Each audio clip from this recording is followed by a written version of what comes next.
Parang sinasadya ng mga demokratiko na matalo sa halalan dahil binoboto nila ang mga pinakamasamang kandidato, rasista, laban sa Amerika, komunista, baliw, at mga Islamistang may problema sa pag-iisip. Sa edisyon na yon ng kung sinong hangal na demokratikong kandidato ang kaya nilang ilagay, narito si Francesca Wong, si Francesca Hong, na malinaw na lubos na rasista. Hindi ko laging alam ang mga pinagdaraanan ng ibang komunidad ng mga minoryang lahi.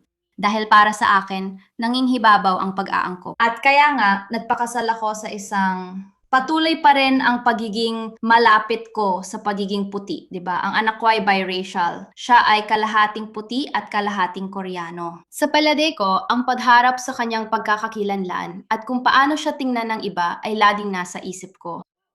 Siya ay malapit sa pagiging puti. Ito ang taong iniisip ng mga demokratiko na dapat nilang iboto.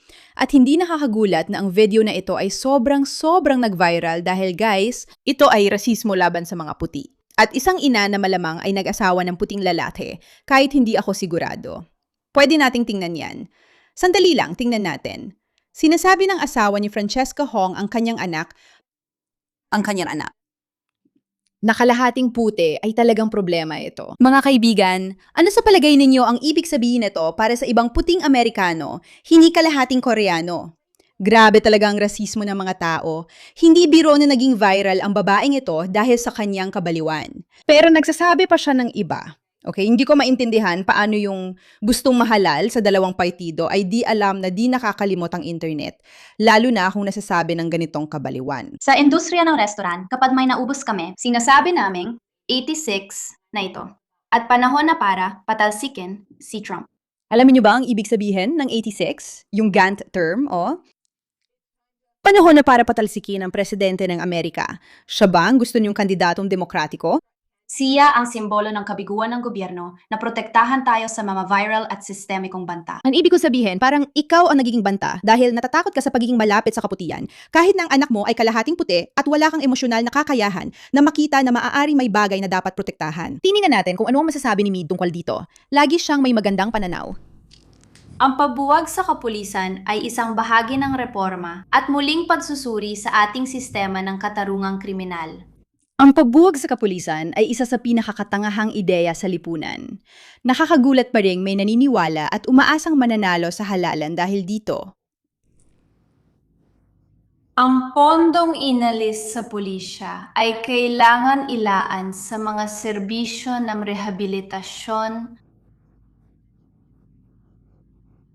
mga serbisyo para sa kalusugan ng pag-iisip, para sa mga nasa kulungan, at siguraduhin na tinitingnan natin ang pagbawas ng bilang ng mga nakakulong. Nagsalita lang ang babaeng ito tungkol sa pag-abolish at pagtanggal ng pondo ng pulisya.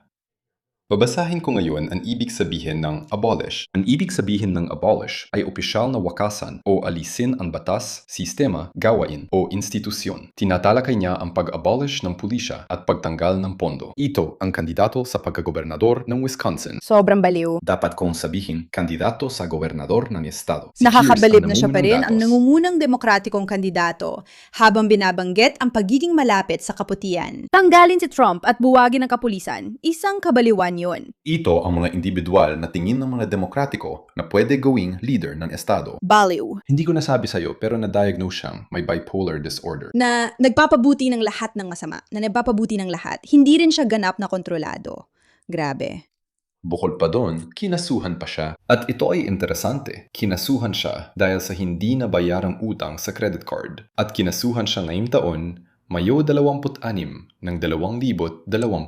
Ibig mo sabihin, may kandidato kayo na mungguna sa Partidong Demokratiko ng Wisconsin na may utang na dapat bayaran.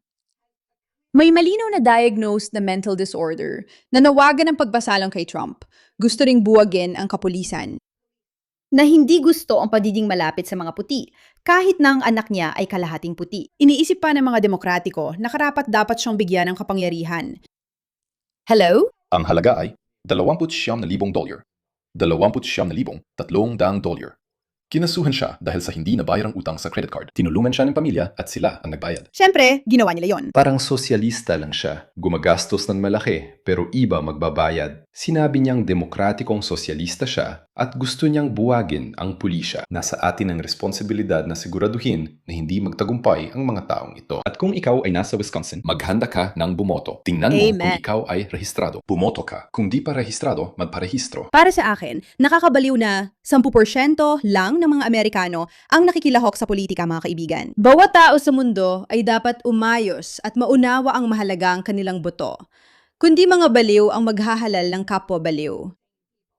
Kung hindi ka makikialam sa politika, mga tanga ang makikialam sa politika. Hindi mo yan gusto para sa bansa mo. Gumawa ako ng personal voting tool na Precinct. Ito ang homepage ng site. Pwede mong i-click ang hindi pa rehistrado para bumoto, para magparehistro, at dadaling ka nito sa iyong Ang registration, rehistrasyon ng iyong estado. Ang galing, Pahina. ang galing. Ganito ang magiging itsura nito. Halimbawa, kung nasa Wisconsin ka, piliin mo ang Wisconsin, at pagkatapos ay maaari mong tingnan ang iyong rehistrasyon o magparehistro roon. Sobrang astig, kaya tumutulong siya sa mga tao na bumuto ng tama. Paalala lang, andyan ang mga komunista, sosyalista, at mga baliw na gumagawa ng pinsala at naihahalal sa Demokratikong Partido.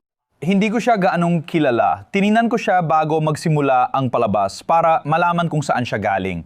Unang henerasyong imigrante siya mula sa Korea, ngunit hindi tinukoy kung timog o hilagang Korea dahil based sa kanyang mga pulisya, Grabe yun. siya malinaw na taga-hilagang Korea siya at gusto ng mas matinding komunismo kaysa sa nakita natin sa Amerika. Nakakatakot ito para sa 80% puting populasyon ng Wisconsin. Puti at galit siya sa mga puti. Kaya hayaan mong maging malinaw ako sa'yo. Ang Demokratikong Partido ay... Hayaan mo ulitin ko. Hayaan mong maging malinaw ako. Ang Demokratikong Partido ay sinusubukang matalo sa darating na eleksyon. Dahil sa Wisconsin, isang lungsod na 80% puti. Sinusubukan nilang gawing pangunahing kandidato ang isang komunista na gusto buwagin ang pulisya, alisin si Trump, at may utang. Isang taong takot sa pagiging malapit sa mga puti, na posibleng galing sa North Korea o South Korea, pero may kakaibang ideolohiya. At iniisip nila na ito ang uri ng taong dapat nilang maging kinatawan. Dapat 80% ng Wisconsin ay bumoto laban sa babaeng ito. Tugma ito sa ideolohiya ng komunismo na maging sugdulang mapanil sa mga taong nagpapatakbo ng lipunan. Gusto rin niyang wakasan ang mga kulungan at tanggalan ng pondo ang pulisya, mga bangko at mga grocery store. Katulad ng pagnasyonalisa ng mga grocery store, ibig sabihin nito ay makokontrol ng gobyerno ang pagkain mo. At yan talaga ang huling bagay na gugustuhin mo. Francesca Hong, wala nang iba pa rito kundi galit sa mga puti. Ang katotohanang sinasabi mo ito tungkol sa sarili niyang anak ay may ibig sabihin. Nagpapanit yung mga tao at tama lang dahil kapag may isang taong takot sa pagiging malapit sa mga puti, kahit anak mo ay kalahating puti, may problema ka na. At dahil dyan, salamat sa inyong atensyon sa bagay na ito.